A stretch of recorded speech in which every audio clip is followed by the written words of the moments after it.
প্রিয় দর্শক, সাজ্জাদ কাদিরের সালাম নিন। আসসালামু আলাইকুম, প্রীতি এবং শুভেচ্ছা। কথা বলতে এসছি, শেষ হলো ডক্টর ইউনূসের 11তম ঘটনাবহুল বিদেশ সফর, এই প্রসঙ্গটা নিয়ে। আপনারা জানেন যে ডক্টর মোহাম্মদ ইউনূস 4 দিনের একটি সফর করলেন লন্ডনে, এবং এই সফরের অর্জন কি আপনারা জানেন যে এটি শুরু থেকে সরকারের তরফ থেকে বলা হয়েছিল যে এটি সরকারি সফর, এটি দ্বিপাক্ষিক সফর ইত্যাদি নানান কিছু রং মাখানো হয়েছিল, কিন্তু আসলে এই সফরটি কিছুই না, নাথিং। যুক্তরাজ্যের প্রধানমন্ত্রীর সাথে সাক্ষাৎ পায়নি, যুক্তরাজ্যের রাজা তৃতীয় চার্লসের সাথে দ্বিপাক্ষিক বৈঠকের একটি গল্প দিয়েছে, আসলে বৈঠক হয়নি। অর্থাৎ সরকারি পর্যায়ে কোনো বৈঠকই হয়নি। এখানে যেটি হয়েছে বাংলাদেশ বিষয়ে সেটি হয়েছে। বিএনপি ভারপ্রাপ্ত চেয়ারম্যান তারেক রহমানের সাথে বৈঠক হয়েছে। এই লন্ডন বৈঠকের মূল আলোচনার বিষয় ছিল তারেক রহমানের সাথে বৈঠক। এই যে ছবিগুলো দেখুন তো, তারেক রহমান লন্ডনে আছেন, তিনি দেশে আসেননি, তার সাথে দেখা হয়েছে, সাক্ষাৎ হয়েছে, ওকে। এই যে দেখুন খলিলুর রহমান এবং আমির খসরু মাহমুদ চৌধুরী, তারা কি বাংলাদেশে বৈঠক করতে পারেন না? এমন ভাবে পতাকা বৈঠক করছেন, মনে হয় যেন বাংলাদেশের বৈঠক হতে হবে লন্ডনে, নিউ ইয়র্কে, ওয়াশিংটনে, এসব জায়গায়। দেশের সমস্যা দেশে সমাধান করতে হবে।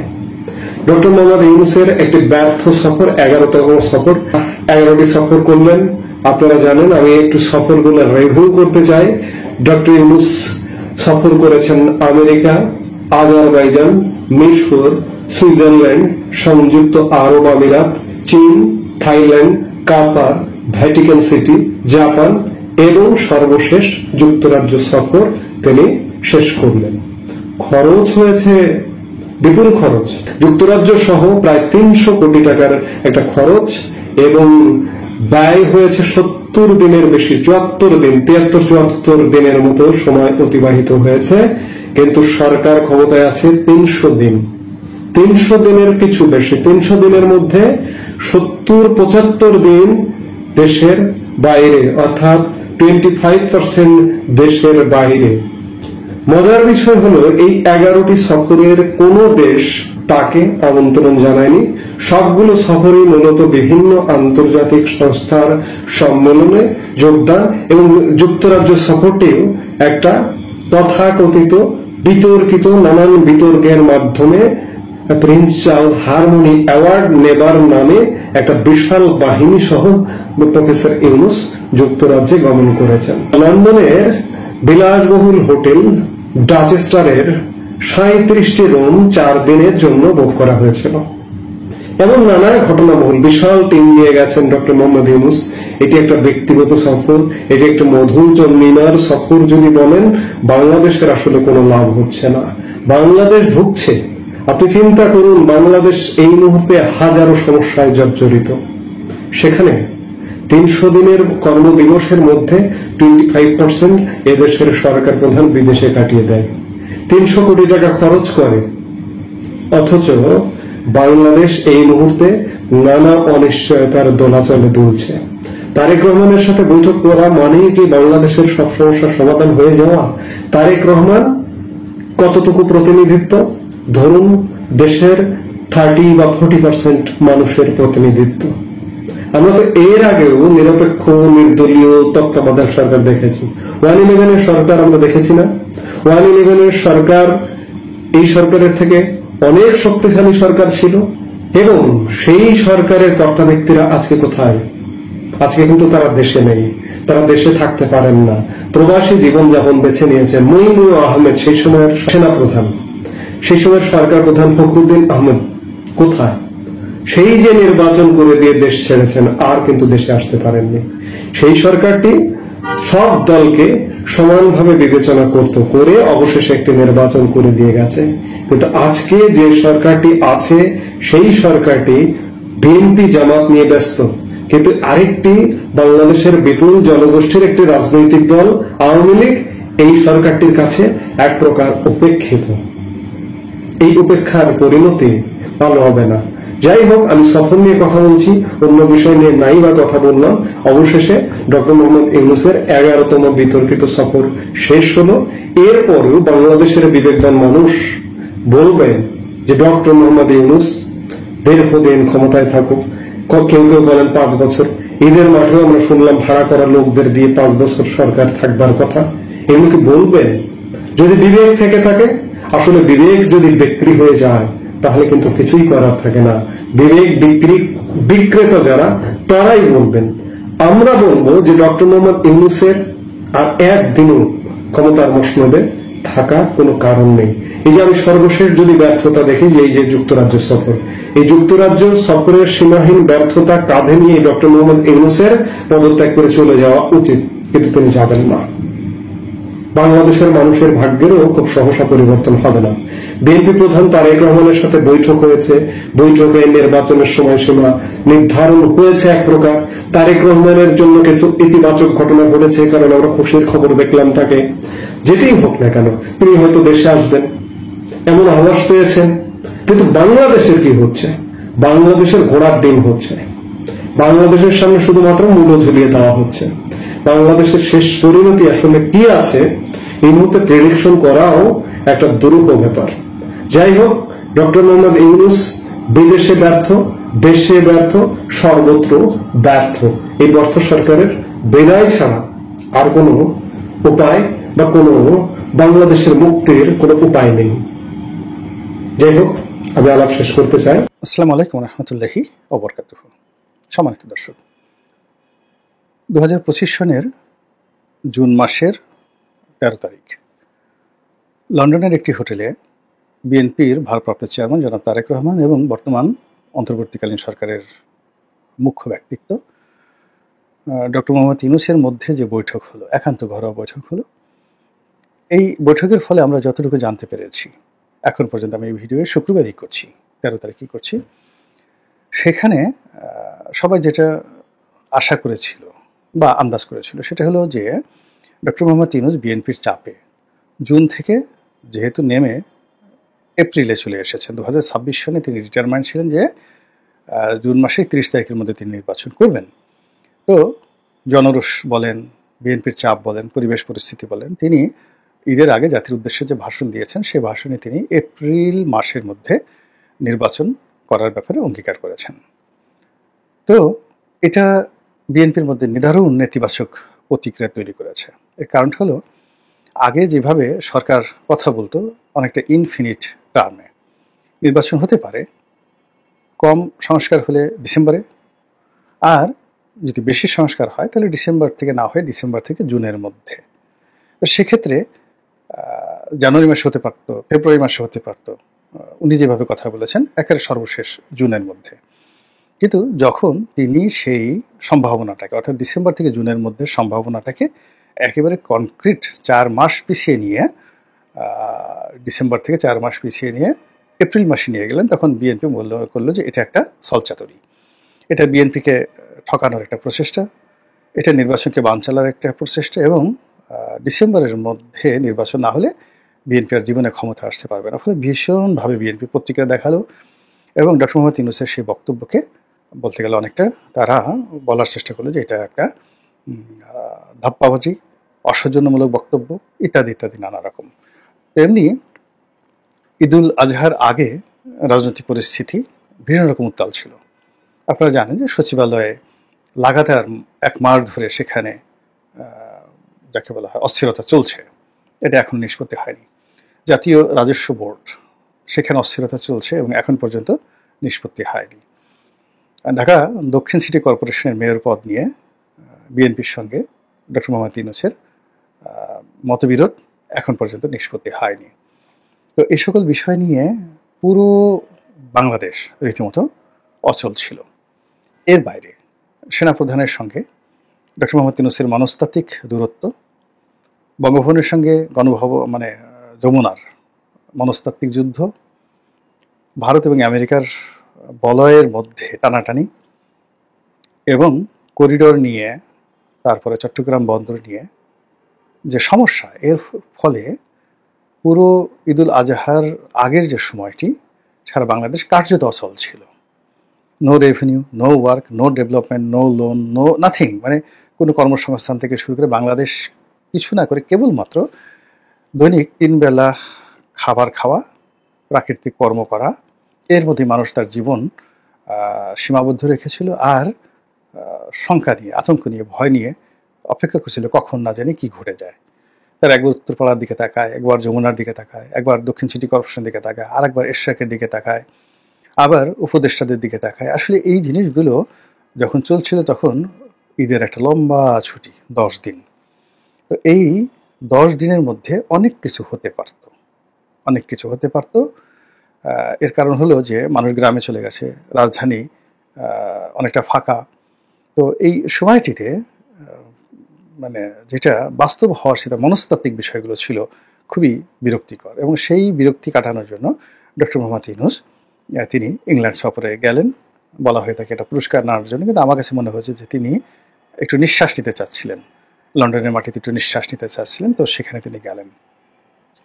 তো সেখানে যাওয়ার পরে যখন তারেক রহমান সাহেবের সঙ্গে তার একটা বৈঠক নির্ধারিত হলো, তখন সবাই বিএনপির যারা শুভার্থী বলে দিল যে মিটিংটা আসলে বিএনপির জন্য ভালো হবে না। সবাই কিন্তু নিষেধ করেছে।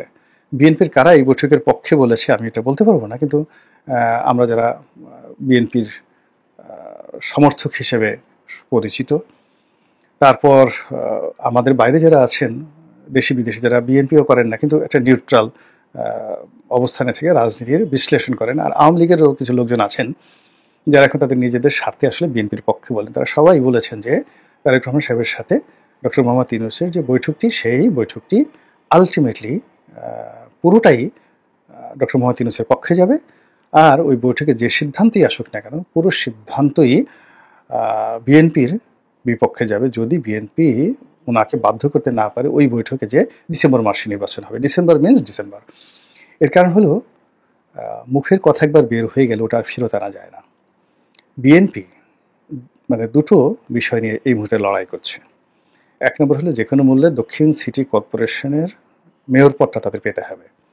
এখন এই মেয়র পদটা এটা পাওয়া নয়, এটা একটা জিদাজিদির বিষয় হয়ে গেছে, এটি একটি শক্তি প্রদর্শনের বিষয় হয়ে গেছে, এটি জয় পরাজয়ের বিষয় হয়ে গেছে। সরকার বনাম বিএনপি, এটার একটা সেটেলমেন্ট হতে হবে। তো এখানে যদি এরশাককে নিয়োগ না দেওয়া হয় বা এরশাক যদি এই দাবিটা আদায় করতে না পারে, ইট মিনস এখানে বিএনপির এই জায়গাতে পরাজিত হলো। 2 নম্বর হলো যে বিএনপির যাকে বলা হয় চেয়ারপারসন, ভারপ্রাপ্ত চেয়ারম্যান এবং চেয়ারপারসন বেগম খালেদা জিয়া, নিঃসন্দেহে তারা চিন্তা ভাবনা করে কথাবার্তা বলে সর্বশেষ যে বৈঠকটা হলো, বিএনপির যে সমাবেশ হলো, মহাসমাবেশ, তারুণ্যের মহাসমাবেশ, তো সেখানে জনাব তারেক রহমান সাহেব যখন ডিসেম্বর মাসে নির্বাচন হতে হবে এই কথা বলে সরকারকে একেবারে ফাইনাল বলে দিলেন যে হবে না, এর বাইরে হবে না। এবং যা হয়, বিএনপির শীর্ষ পর্যায়ের থেকে যখন এরকম একটা সিদ্ধান্ত এলো, বিএনপি সব নেতারা বললেন যে ডিসেম্বরের মধ্যে যদি নির্বাচন না হয় তারা নিজেরাই শিডিউল ঘোষণা করবেন, তারপর সে এটা করবেন ওটা করবেন। তো সেই যে একটা বিএনপির মধ্যে একটা জিহাদি জোশ, এই জিহাদি জোশটি যদি বিএনপি আফোল্ড করতে না পারে তাহলে এই সরকারের কাছ থেকে বিএনপি আসলে কিছুই পাবে না। আর সরকার যদি যে কোনোভাবে বিএনপিকে এই ডিসেম্বরের বাইরে নিয়ে জানুয়ারি মাসে নিতে পারে, জানুয়ারির 1 তারিখে নিতে পারে, ফেব্রুয়ারি মাসে 1 তারিখে নিতে পারে, ওটা সরকারের একটা ক্রেডিট। এবং সেই কাজটি কিন্তু সরকার এই তারেক রহমান সাহেবের সাথে বৈঠকে করে ফেললো। এখন বৈঠকের আগে যারা মানে রাজনৈতিক বিশ্লেষক, তারা সবাই বলার চেষ্টা করেছেন যে এখানে একটা মাঝামাঝি জায়গায় আসবে ফলাফল, অর্থাৎ ফেব্রুয়ারি মাসে হবে। এখন দেখুন, ফেব্রুয়ারি মাসে নির্বাচনের কথা কিন্তু জামাত বলেছে, জামাতের কথা মানে এনসিপির কথা, আর এনসিপির কথা ডক্টর মোহাম্মদ ইউনূসের কথা। কিন্তু ঘুরে ঘুরে এই যে একটা বৈঠক হলো ঢাক ঢোল পিটিয়ে, এবং সেখানে সেই জামাতের ফাঁদেই বিএনপি পা দিল। এবং সবচেয়ে বড় ব্যাপার হলো যে এখানে যে কথাটি ডক্টর মোহাম্মদ ইউনূস বলেছেন, এটি বিএনপির জন্য রীতিমতো একটা মরণ ফাঁদ। সেখানে বলেছেন, প্রেসে আমরা যেটা দেখলাম যে ফেব্রুয়ারি মাসে নির্বাচন হতে পারে শর্ত সাপেক্ষে। এবং এখানে তারেক রহমান সাহেব যে বক্তব্য দিয়েছেন সেটা হলো যে যদি নির্বাচনটা এপ্রিলে হয়, ওই সময় একটা আবহাওয়া বিরূপ থাকবে, রোজা একটা চাপ থাকবে, ঈদের একটা চাপ থাকবে, ওর মধ্যে ইলেকশন হবে না, তারাবির নামাজ থাকবে।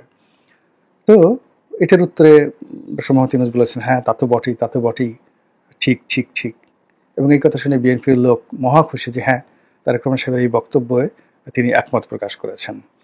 সেকেন্ড থিং হলো যে ফেব্রুয়ারি মাসে যে নির্বাচন, সেই নির্বাচনটা তো ফেব্রুয়ারি মাসে, ওটা তো মানে বিএনপির দাবির মধ্যেই ছিল না, ওটা জামাতের দাবি, বিএনপি তো সেটা মানেনি। আর ওটা ডক্টর মোহাম্মদ ইউনূসের দাবি। এখন সেটা বিএনপি কে রাজি করার জন্য তারা তো অনেক আগের থেকেই ফেব্রুয়ারি মাসে নিঃশর্তভাবে আনকন্ডিশনাল ইলেকশন দেওয়ার জন্য মনে মনে তারা প্ল্যান করে রেখেছে এবং সেভাবে তারা প্রচার চালাচ্ছে। জামাতের মধ্যে তার আগে বলাচ্ছে, অন্যান্য লোকের মধ্যে আগে বলাচ্ছে যে একটা ফেব্রুয়ারি মাসে নির্বাচন হতে পারে গ্রহণযোগ্য, এটা ফেব্রুয়ারিতে হলে ভালো হয়। কিন্তু ডক্টর মোহাম্মদ ইউনূসের, তিনি যে বিশ্বমানের খেলোয়াড় এবং তিনি যে এখানে জয়লাভ করলেন, তার প্রমাণ হলো তাদের যে এটাতে তিনরা দেওয়ার জন্য একেবারে আনকন্ডিশনাল ফেব্রুয়ারি মাসে নির্বাচন দেওয়ার জন্য যারা 10 পায়ে দাঁড়িয়েছিলেন, তাদের কাজই হলো বিএনপি যে আলটিমেট টাইম দিয়েছে, এই আলটিমেট টাইম থেকে তাদেরকে বের করে আনা, এবং সেটা তারা করেছেন এখন ফেব্রুয়ারি মাসে। আর ব্যক্তিগতভাবে ডক্টর মোহাম্মদ ইউনূসের যে সফলতা, সেটা হলো তিনি এখানে একটা শর্ত জুড়ে দিয়েছেন। শর্তটা হলো যে তিনি তো ইতিমধ্যে ঘোষণা দিয়েছেন এপ্রিল মাসে নির্বাচন হবে এবং সেই নির্বাচনের জন্য ইতিমধ্যে নির্বাচন কমিশন প্রস্তুতি শুরু করেছে। তো এখন সেই প্রস্তুতি যদি ঠিক মতো চলতে থাকে, সবকিছু ঠিকঠাক থাকে, তাহলে ফেব্রুয়ারি মাসে নির্বাচন হতে পারে। তো ওই একই কথা কিন্তু ঠিক সেম রইল, মানে ডিসেম্বর থেকে জুনের মধ্যে নির্বাচন, বেশি সংস্কার চাইলে এটা হবে, বিচার চাইলে এটা হবে, ওটা হবে, ইত্যাদি ইত্যাদি। তো এখানেও তিনি সেই সকল কথার মধ্যে একটা যদি কিন্তু শর্ত জুড়ে দিলেন। ফলে কি হচ্ছে, ডিসেম্বর মাসে তো নির্বাচন কমিশন প্রস্তুতি নিতে পারবে না। এখন নির্বাচন কমিশন যদি প্রস্তুতি না নিতে পারে, তাহলে ফেব্রুয়ারি মাসে নির্বাচন করার জন্য তো নির্বাচন কমিশন প্রস্তুত হতে পারবে না, প্রস্তুতি নিতে পারবে না। কিন্তু ইতিমধ্যে তারেক রহমান সাহেব, তার তো একটা সম্মান আছে, তিনি ডক্টর মোহাম্মদ ইউনূসের সাথে বৈঠক করেছেন। তো রাতারাতি আগামী 1-2 মাস তো আসলে বিএনপির পক্ষে কোনো নেতিবাচক প্রতিক্রিয়া দেখানো সম্ভব নয়, বা ওখানে যে ধরনের বক্তব্য দিয়ে আসছেন সেটার অ্যাগেনস্টে তিনি তো আর দ্বিতীয় কাউন্টার কথা বলতে পারবেন না। এখন আগামীতে তিনি যেভাবে ধরেন প্ল্যাকার্ড করে যে তিনি একেবারে একটা স্লোগানই বানিয়ে ফেলেছেন, এটা কি তিনি বানিয়েছেন না তার দলের লোক বানিয়েছেন বলতে পারবো না, যে মানে ইন্টারিম গভর্নমেন্ট, শুনো ইন্টারিম ডিসেম্বরেই নির্বাচন, এরকম একটা কি যেন বানিয়েছেন তারা আর কি। তো যা হোক, এখন সেখানে তারা ডিসেম্বরকে যেখানে একেবারে রেড মার্ক দিয়ে এর বাইরে যাওয়া যাবে না, তো সেখান থেকে আবার নিজেরাই চলে গেছেন ফেব্রুয়ারিতে এবং অ্যাগ্রি করেছেন। এখন 2 দিন পরে তারা এই ফেব্রুয়ারি মাসে এই নির্বাচন হয়ে যাবে, এটার অ্যাগেনস্টে আবার তো ডিসেম্বরে ফিরে আসতে পারবে না। তো আগামীতে এই সরকারের সাথে তারা বিরোধ ক্ষেত্রে, যদি কোনো একটা ব্যাপারে বিরোধ হয়, সেই বিরোধের ক্ষেত্রে তো তারা দ্বিতীয়বার কোনো অ্যাকশনে যেতে পারছে না। আর তারা মানে এই যে এখন ফেব্রুয়ারিটাকে মেনে নিল, তাহলে কি হলো যে ডিসেম্বরে তারা আলটিমেট টাইম দিয়ে তারা আবার ফেব্রুয়ারিতে চলে গেল। তো যে লোক একবার ডেন্ট হয় মানে মাথা নোয়ায়, সে বারবার মাথা নোয়াতে পারে। তো কাজেই যখন একটা সমস্যা হবে, ফেব্রুয়ারি থেকে এটা যদি মার্চে চলে যায়, মার্চে থেকে যদি এপ্রিলে চলে যায়, আবার 2026 সনের এপ্রিল থেকে যদি 2027 সনের এপ্রিলে চলে যায়, অনেক কিছু তো প্রকৃতিতে ঘটতে পারে। তো সেক্ষেত্রে কি হলো যে যুদ্ধের একটা টাইম লাইন থাকে, সময়সীমা থাকে, যুদ্ধের একটা ব্যারিয়ার থাকে, একটা ব্যারিকেড থাকে, একটা যুদ্ধ ক্ষেত্র থাকে, অধিক্ষেত্র থাকে, প্রতিযোগিতার একটা ক্ষেত্র থাকে, এর ক্ষেত্রের বাইরে যাওয়া যায় না। তো সেই ক্ষেত্রটা তৈরি করে যে যার সুবিধা মতো তৈরি করে নেয়। যেমন ধরুন পানিপথের যুদ্ধ, এখন যুদ্ধটা পানিপথে হবে, যারা আগে পৌঁছায় জয়লাভ করবে তারা পানিপথের কোন অংশে থাকবে তারা সিদ্ধান্ত নিয়ে নেয়। কিংবা ধরুন বদরের যুদ্ধ, ওহুদের যুদ্ধ। তো এই যে এলাকা ঠিক করা এবং যুদ্ধের যারা পক্ষ তারা নিজের এলাকা প্রোটেক্ট করে নেয়, একটা অধিক্ষেত্র তৈরি করে নেয়। যখনই এই অধিক্ষেত্রের বাইরে তারা চলে যায়, অমনি তাদের পরাজিত হয়। আর যখন মানে একটা পক্ষ তাদের নিজেদের অধিক্ষেত্রের মধ্যে প্রতিপক্ষকে এনে আটকে ফেলতে পারে, তখনই তারা জয়লাভ করে। এখানে বিএনপিকে কে বলেছিল ডিসেম্বরের মধ্যে তাদের অধিক্ষেত্র তৈরি করার জন্য, তাদের একটা সার্কেল বৃত্ত তৈরি করার জন্য? কিন্তু কেউ বলেনি, বিএনপি নিজেরা করেছে, ডক্টর মোহাম্মদ ইউনূস বলেননি। তো বিএনপি ইচ্ছা করলে প্রথম থেকে বলতে পারতো যে না ঠিক আছে, আরো কিছু দেখি, তাদের অধিক্ষেত্র রচনা করার দরকার ছিল। কিন্তু যেহেতু একবার তার অধিক্ষেত্র রচনা করে ফেলেছে, টাইম ফ্রেম দিয়ে ফেলেছে, সেক্ষেত্রে সেই ফ্রেমের বাইরে যাওয়া মানে তাদের পরাজিত হওয়া এবং তাদের মাথা নোয়ানো এবং তাদের ব্যর্থতা। এবং এটা তাদের যারা প্রতিপক্ষ তারা ভীষণভাবে এটাকে ব্যবহার করবেন এবং ভীষণভাবে তাদেরকে বারবার বারবার বলবেন যে ঠিক আছে, আপনারা তো একবার বৃত্ত ভেঙেছেন, এবার দ্বিতীয়বার ভাঙেন, তৃতীয়বার ভাঙেন। এটা অনেকটা মেরুদণ্ড ভেঙে দেওয়ার মতো। 3-4 বার মেরুদণ্ড ভেঙে দিলে এরপরে আসলে মেরুদণ্ড থাকে না, সর্পিল গতি হয়ে যায় জীবনের। তো তদ্রূপ এই যে ফেব্রুয়ারি মাসে শর্ত সাপেক্ষে নির্বাচন হতে যাচ্ছে এবং এই ফাঁদে বিএনপি যে পা দিল, এইটার ফলাফল ভালো হবে না। এবং আমি দেখেন যখন তারেক রহমান সাহেবের সাথে তার বৈঠক হচ্ছিল তখনই আমি কিন্তু এটা লাইভ করেছিলাম। যারা দেখেছেন তারা হয়তো অনেকে জানে যে আমি সেখানে কি বলেছি। দেখেন বৈঠকের পরে ঠিক সেম ঘটনাই ঘটলো। এবং আসতেছে 14 তারিখে উনি আসবেন বাংলাদেশে। আসার পর খালি দেখেন 14 তারিখ থেকে 20 তারিখের মধ্যে বাংলাদেশে কি ঘটনা ঘটে। ডক্টর মোহাম্মদ ইউনূস তার কথায় কতটা অবিচল থাকতে পারেন, আর জনাব তারেক রহমান তার কথায় কতটা অবিচল থাকতে পারেন, সেটা আপনারা এই আগামী 1 সপ্তাহের মধ্যে দেখতে পাবেন। আল্লাহ আমাদের সবাইকে হেদায়েত দান করুন এবং হেফাজত করুন। আসসালামু আলাইকুম ওয়া রাহমাতুল্লাহি ওয়া বারাকাতুহু।